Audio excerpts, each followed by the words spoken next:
Hello friends, आज से हम एक नई सीरीज स्टार्ट करने जा रहे हैं जो कि है NEET revision series.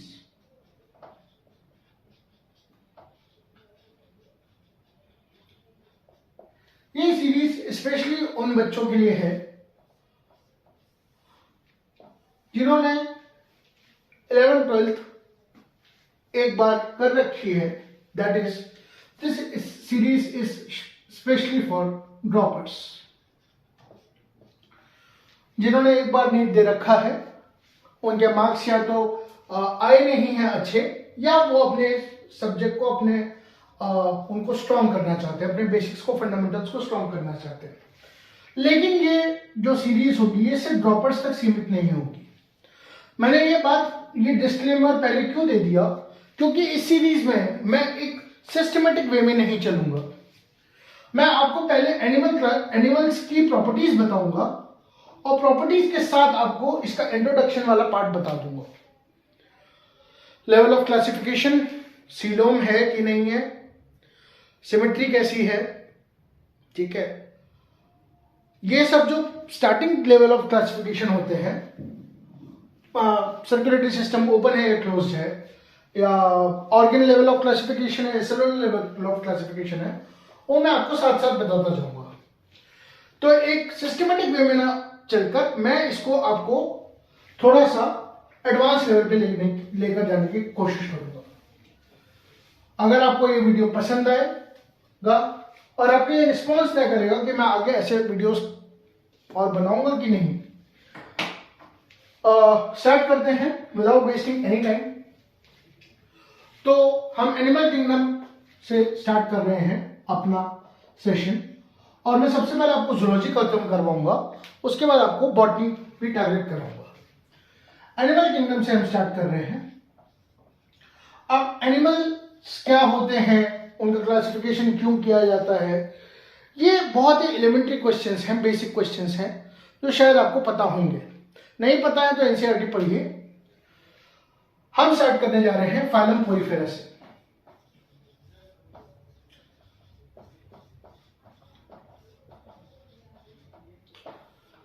Phylum Porifera के बारे में अगर मैं आपको एक बहुत ही सिंपल एग्जांपल दूं, उनको कॉमनली हम स्पंजेस भी कहते हैं। आई होप ये दिख रहा है आप लोगों को, ठीक है। कॉमन भाषा में इनको स्पंजेस भी कहा जाता है। तो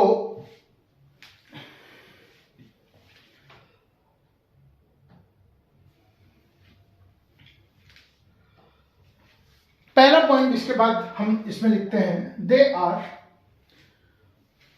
generally marine and mostly asymmetrical animals. Generally marine and asymmetrical animals.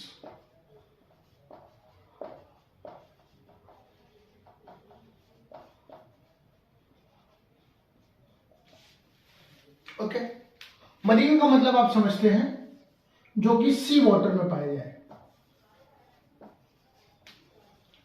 और एसिमेट्रिकल एनिमल्स का मतलब यह है कि इनकी प्रॉपर शेप डिफाइंड नहीं है। जैसे कि ये कुछ कुछ ऐसे हो सकते हैं या ऐसे हो जाएंगे, जिनकी एक पर्टिकुलर शेप डिफाइंड नहीं है। आप इन्हें लॉन्गिट्यूडनली, लेटरली या ट्रांसफरली अगर इन्हें कट करेंगे तो इनके दो इक्वल हाफ्स नहीं होंगे, इसलिए इन्हें एसिमेट्रिकल एनिमल्स कहा जाता है, ठीक है। इनमें सेलुलर लेवल ऑफ ऑर्गेनाइजेशन पाया जाता है, होते हैं मल्टी सेलुलर हैं, पर इनमें टिश्यू ग्रेड का ऑर्गेनाइजेशन नहीं पाया जाता। तो अगली लाइन लिखिए, these are primitive multicellular organisms and have cellular level of organization. तो सिर्फ आपको इतना लिखना है, multicellular animals, cellular level of organisation.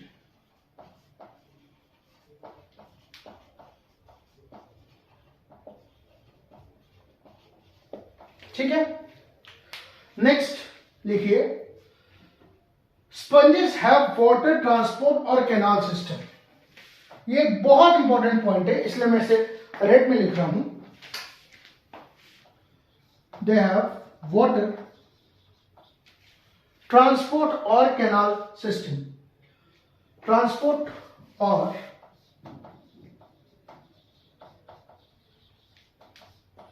Canal system. Okay, next point पे आइए। Water enters through minute pores called ostia. Next point लिखते हैं। Water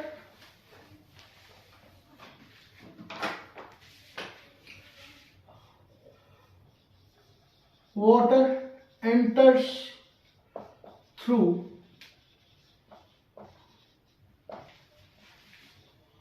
minute pores called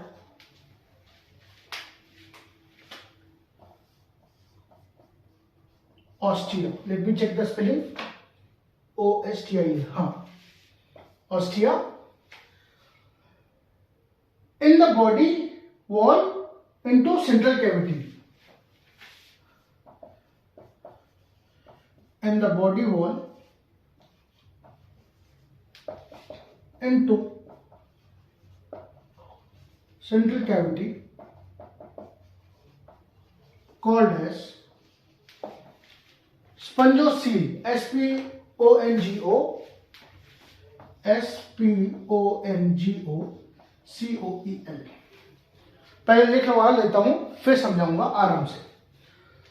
from where it goes out through the osculum.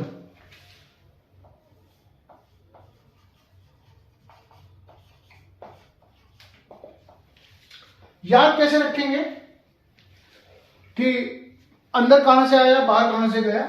तो याद रखने का एक trick जो मैंने बनाया था जब मैं पढ़ता था, आई आपको लिखा हुआ है तो आई से इन, ऑस्टिया, ऑस्कुलम, इसमें यू आता है, आउट में भी यू आता है, तो ऑस्कुलम से आउट। समझाते हैं इसको। एक बहुत ही रफ डायग्राम है। ओके, ये सपोज आपका कोई एक स्पंज है जिसमें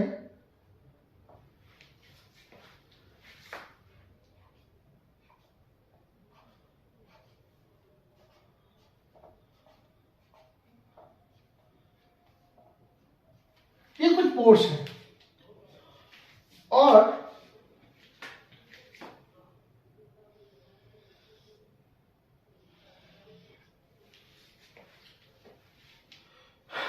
ये आपकी सेंट्रल कैविटी है।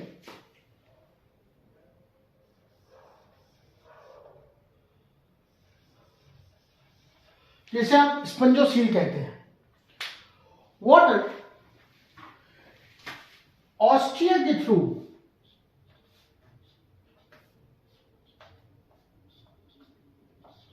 अंदर आता है और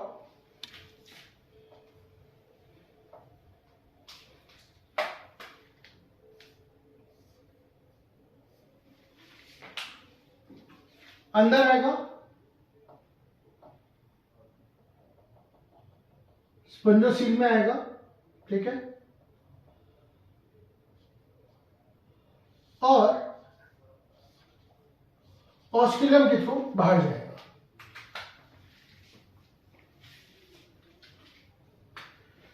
ये जो आपको पोर्स जैसे दिख रहे हैं ये ऑस्टिया है, इनसे वाटर इन होगा, वाटर इन होगा और ऑस्कुलम से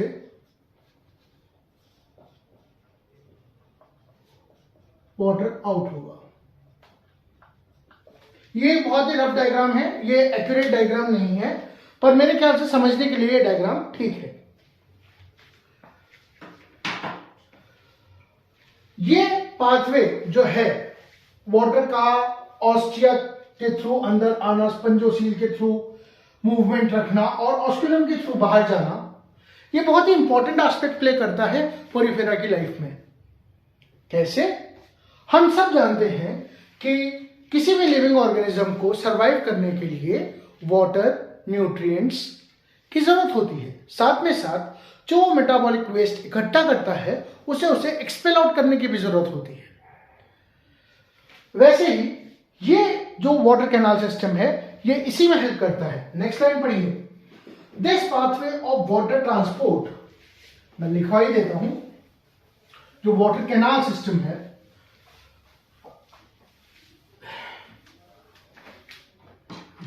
water canal system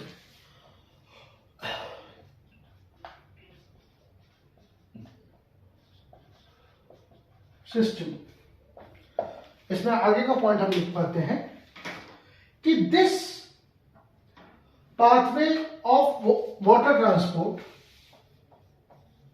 sorry for this marker, एक second,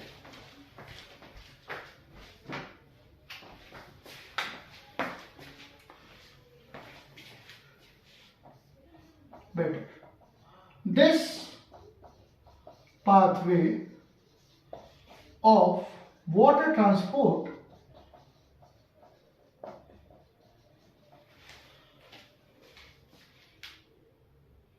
is helpful in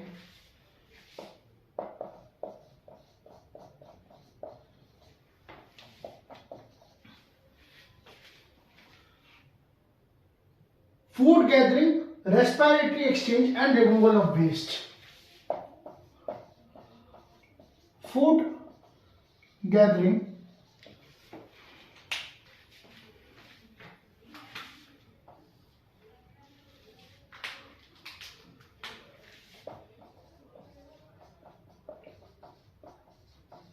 respiratory exchange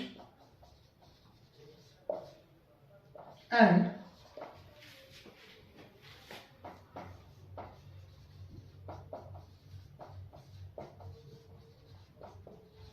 removal of waste. Okay, तो ये वाटर कैनाल सिस्टम का एक बहुत इंपॉर्टेंट एस्पेक्ट है। और अगर पोरिफेरा पे 10 बार सवाल आए हैं, and I am telling you with this full authenticity, अगर 10 बार सवाल आए हैं पोरिफेरा पे, तो उसमें से कम 6 बार वाटर कैनाल सिस्टम पे पूछा गया है। Don't confuse it with the water vascular system, क्योंकि आगे वो भी आएगा। अब आपका काम ये है, और ये क्विज टाइप का, ये क्वेश्चन टाइप का है जो मैं आपके लिए छोड़ रहा हूं नीचे कमेंट बॉक्स में, कि क्या आप मुझे वाटर वेस्कुलर सिस्टम किस किंगडम का एक कैरेक्टरिस्टिक फीचर है वो बता सकते हैं। और जब मैं वो किंगडम पढ़ाऊंगा आपको, द क्विज और द एक्स किंगडम, तो मैं आपको वाटर वेस्कुलर सिस्टम के बारे में भी थोड़ा सा एक्सप्लेन करूंगा। ठीक है,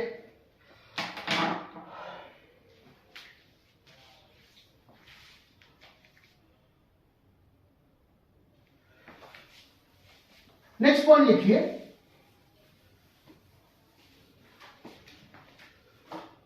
क्वानोसाइट्स और कॉलर सेल्स, CHOANOCYTES, क्वानोसाइट्स और कॉलर सेल्स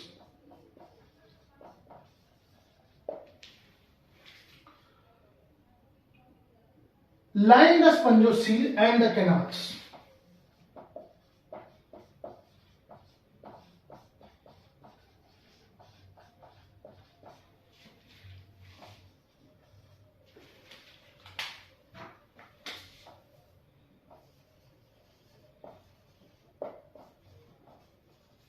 ओके, क्वानोसाइट्स भी एक इंपॉर्टेंट टर्म है, और पोरिफेरा से रिलेटेड जब भी आपको कुछ पढ़ाया जाता है क्वानोसाइट्स के बारे में जरूर बताया जाता है। क्वानोसाइट्स और collar cells line the spongocoel. अभी हमने एक कैविटी के बारे में पढ़ाई करी थी। जी हाँ, एक सेंट्रल कैविटी जो पोरिफेरा किंगडम के ऑर्गेनिजम्स के अंडर प्रेजेंट रहती है, स्पंजोसील, उसी की जो लाइनिंग है, जो आउटर कवरिंग है, उसमें कॉनोसाइट्स या कॉलर सेल्स लाइन करती हैं, पाई जाती हैं। नेक्स्ट पॉइंट लिखिए, the digestion is intracellular. Intracellular digestion का मतलब क्या समझते हैं आप? थोड़ा सा बेसिक्स पे फोकस कर लेते हैं। इंट्रासेल्युलर डाइजेशन मतलब क्या होता है? डाइजेशन इज इंट्रासेल्युलर, पहले तो ये पॉइंट लिखिए, digestion is intracellular.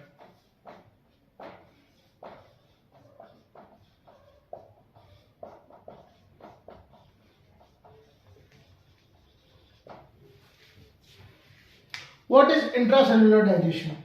Another question.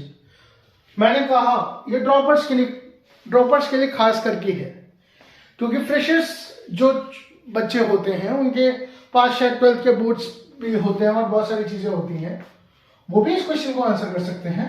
But droppers के लिए खास करके है, what is intracellular digestion.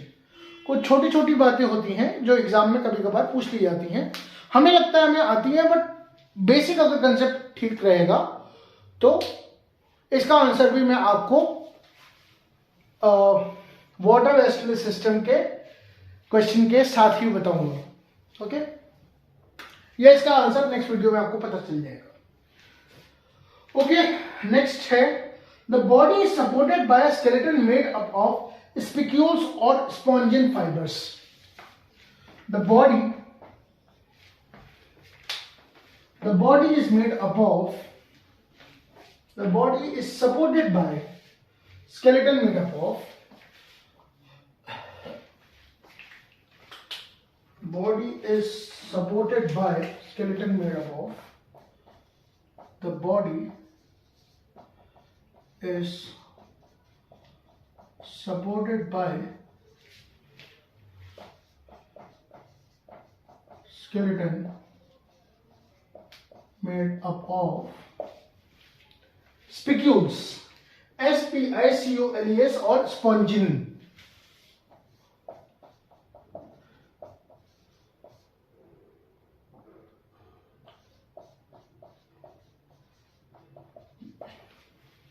Spongin fibres.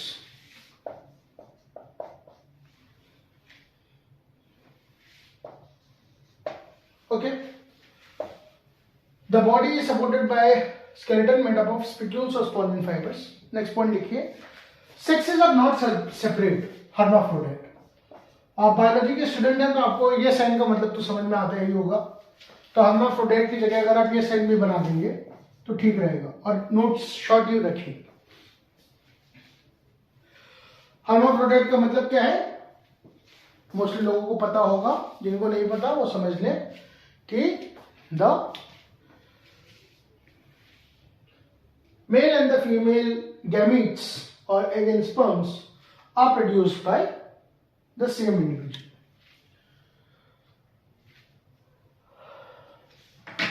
Okay.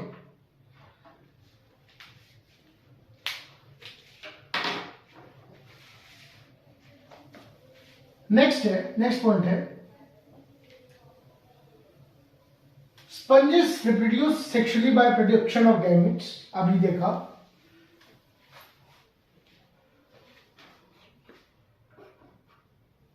the fertilization of the sponges is internal.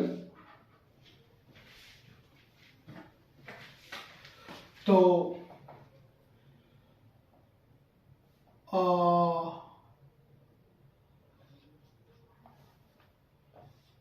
sponges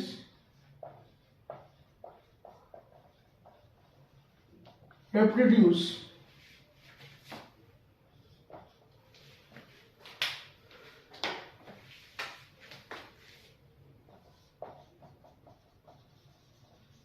sexually by formation of gametes.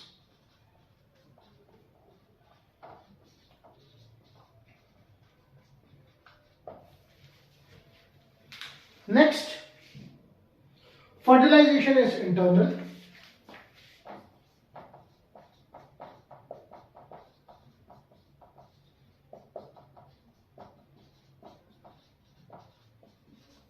and development is indirect.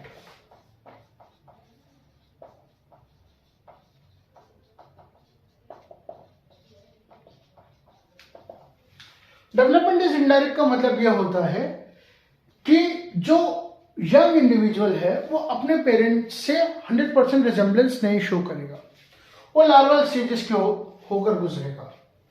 अगर आप अपने plus 10th तक की साइंस को याद करें तो आपने शायद कुछ टर्म्स पढ़े होंगे जैसे मेटामॉर्फोसिस, ठीक है, जिसमें आपने इन दोनों में से कोई एक एग्जाम्पल जरूर पढ़ा होगा, कैटरपिलर चेंजिंग इनटू बटरफ्लाई और टैडपोल इनटू फ्रॉग। ये दोनों मेटामॉर्फोसिस के एग्जाम्पल्स हैं, साथ में साथ ये दोनों भी इनडायरेक्ट डेवलपमेंट के एग्जाम्पल हैं, क्योंकि इन दोनों की स्पंजेस की तरह इन दोनों में भी लार्वल स्टेजेस होती हैं। तो लास्ट पॉइंट है कि the development is indirect having a larval stage which is morphologically distinct from adult. पहले भी बता चुका हूं, अभी बताया कि मॉर्फोलॉजिकली डिफरेंट होता है एडल्ट से। फाइलम पोरिफेरा आपका खत्म, एग्जाम्पल्स के तौर पर लिख लीजिए, और कभी कभार एग्जाम्पल डायरेक्ट पूछ लिए जाते हैं मैच द कॉलम में स्पेशली। इसके बाद एक छोटा सा क्वेश्चन होगा आपके पास ट्रू एंड फॉल्स का, जिसका आंसर मैं आपको अभी दूंगा, ठीक है।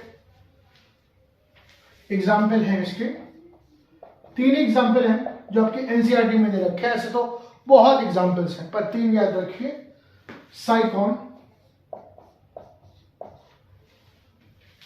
स्पॉन्जिला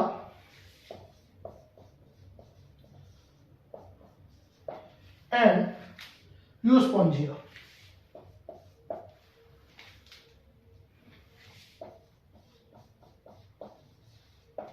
ओके, साइकॉन को स्काइफा भी कहते हैं, स्पॉन्जिला है फ्रेश वाटर स्पंज,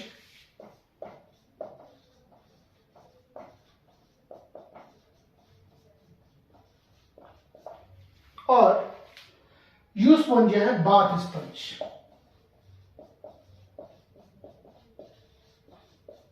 सवाल, 2 सवाल पूछूंगा मैं, ठीक है, ट्रू एंड फॉल्स है, ठीक है। पहला सवाल यह है कि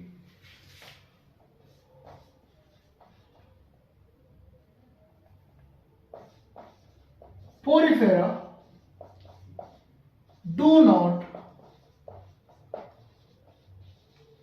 reproduce asexually.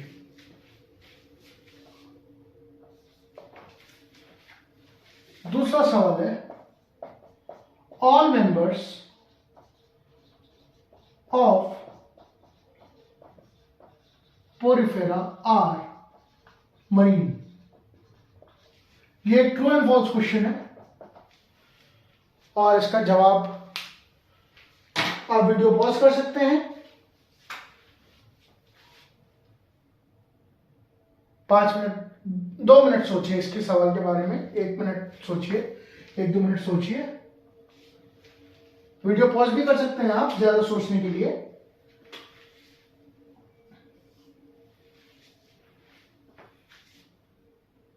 ओके, तो Porifera do not reproduce asexually, this is false.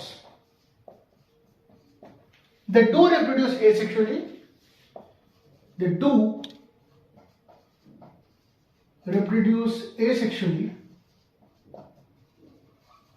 Bye fragmentation.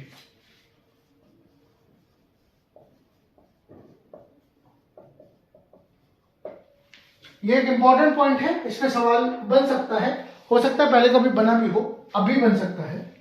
And all members of the Porifera are marine. ये भी फॉल्स है, क्योंकि अभी हमने पढ़ा एक एग्जाम्पल है स्पॉन्जिला का,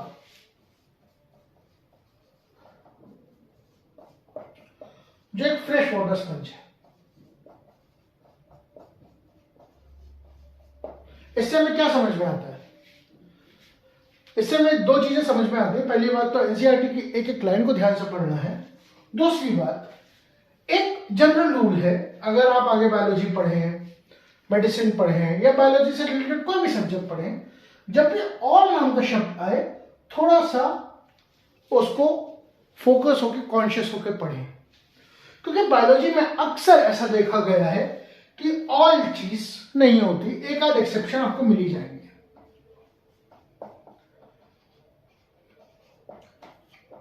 अपवाद, एक्सेप्शन आपको बायोलॉजी में अक्सर मिल जाएंगे।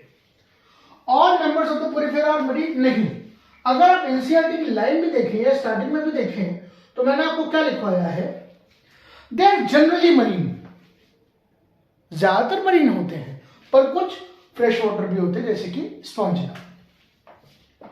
अब वो क्या कर सकता है कि इन दोनों स्टेटमेंट्स को, जैसे वो जो आते नहीं है कि select the following correct statements करके, है ना, उसमें आपको, या ट्रू एंड फॉल्स वाली जो क्वेश्चंस आते हैं उसमें इस तरह के क्वेश्चंस आपको घुमा फिरा के दे सकता है।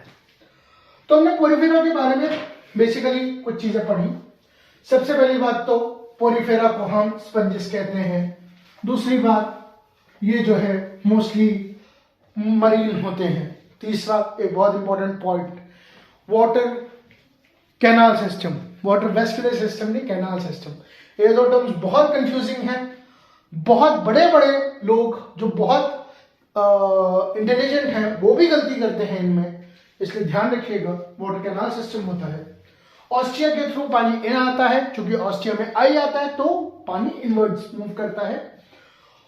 ऑस्कुलम के थ्रू पानी बाहर जाता है। ये जो कैनाल सिस्टम है ये स्पंजोसील से होके जाता है। स्पंजोसील के चारों तरफ कॉनोसाइट्स या कॉलर सेल्स पाई जाती हैं। और ये जो वाटर कैनाल सिस्टम है ये गैसेज एक्सचेंज के लिए, फूड एंड न्यूट्रिएंट्स के लिए, और साथ में साथ जो आपके वेस्ट हैं उसको एक्सचेंज करने के लिए एनवायरनमेंट के साथ बहुत हेल्पफुल होता है। और इनमें जो इनका स्केलेटन होता है स्पिक्यूल्स का बना होता है। फर्टिलाइजेशन इनमें इंटरनल होता है, डेवलपमेंट इनमें इनडायरेक्ट होता है, डाइजेशन इनमें इंट्रासेलुलर होता है। मैंने ये भी क्वेश्चन पूछा था कि इंट्रासेलुलर डाइजेशन का मतलब क्या है। दूसरा सवाल मेरा ये था कि वाटर वेस्कुलर सिस्टम किस किंगडम में पाया जाता है। याद रखिए दोस्तों, पोरिफेरा में वाटर कैनाल सिस्टम पाया जाता है, वाटर वेस्कुलर किस में पाया जाता है वो आप लोगों को पता करना है, ठीक है। ऑस्टिया हो गया, ऑस्कुलम हो गया, स्पंजोसील हो गया, क्वानोसाइट्स हो गया, जो स्पंजोसील के चारों तरफ जो सेल्स पाई जाती है, कॉलर सेल्स पाई जाती है। फर्टिलाइजेशन इसमें इंटरनल होता है, सेक्सेस सेपरेट नहीं होते यानी हर्माफ्रोडाइट होते हैं। इनमें एसेक्सुअल रिप्रोडक्शन भी पाया जाता है by the process of fragmentation. Sexual reproduction gametes के थ्रू होता है और ये इनडायरेक्ट डेवलपमेंट शो करते हैं। इसका मतलब ये है जो यंग है और जो अडल्ट है वो मॉर्फोलॉजिकली डिफरेंट है, डिस्टिंक्ट है। इनके तीन एग्जांपल्स, साइकॉन या स्काइफा, स्पॉन्जिला या फ्रेश वाटर स्पंज, और तीसरा यूस्पोंजिया द बाथ स्पंज। इस तरह से आपका पोरिफेरा नाम का एक छोटा सा किंगडम खत्म होता है। इसी पार्ट में मैं निडीरिया, टीनोफोरा और प्लेटीहेल्मिन्थीज भी लेके आऊंगा। अगर आपको यह वीडियो अच्छा लगे तो प्लीज इसे ज्यादा से ज्यादा लोगों तक शेयर करिए। मैं ऐसे वीडियोस और लाता रहूंगा जिससे आपका हल्का हल्का रिवीजन चलता रहे। ये सही टाइम है, अगर हम लोग रिवाइज कर लेंगे तो अप्रैल के एंड तक हमारा एक अच्छा सॉलिड मजबूत एक सब्जेक्ट हो जाएगा। ये एक सीरीज रहने वाली है जो दिसंबर, जनवरी, फरवरी, मार्च और अप्रैल 5 महीने पूरी सीरीज चलेगी। आई होप आपको ये वीडियो पसंद आया होगा। एट द लास्ट मैं अपना छोटा सा इंट्रोडक्शन दे दूं, मैं कौन हूं। अभी फिलहाल मैं आईआईटी दिल्ली मैं एक एमटेक स्टूडेंट हूं जो बायोकेमिकल इंजीनियरिंग और बायोटेक्नोलॉजी पढ़ रहा है। मैंने अपना ग्रेजुएशन और पोस्ट ग्रेजुएशन अलीगढ़ मुस्लिम यूनिवर्सिटी से किया है। जब आप मेडिकल फील्ड से अलग हटके जाते हैं तो आपके पास बायोलॉजी में रिसर्च की भी फील्ड आती है। उस रिसर्च की फील्ड से रिलेटेड लगभग जितने भी कॉम्पिटिशन्स हैं, डीबीटी जेआरएफ, आईसीएमआर जेआरएफ और गेट एक्सेल और बीटी, आईआईटी जैम भी, ये सारे कॉम्पिटिशन्स मैंने लगभग हर एक साल में क्वालिफाई किए हैं। और अभी के लिए इतना इंट्रोडक्शन काफी है मेरे ख्याल से। बाकी आप लोग जैसे जैसे पढ़ते जाएंगे हमारा कांटेक्ट और हमारा कनेक्शन बनता जाएगा। उम्मीद करता हूं आपको ये वीडियो पसंद आया होगा। Thank you so much.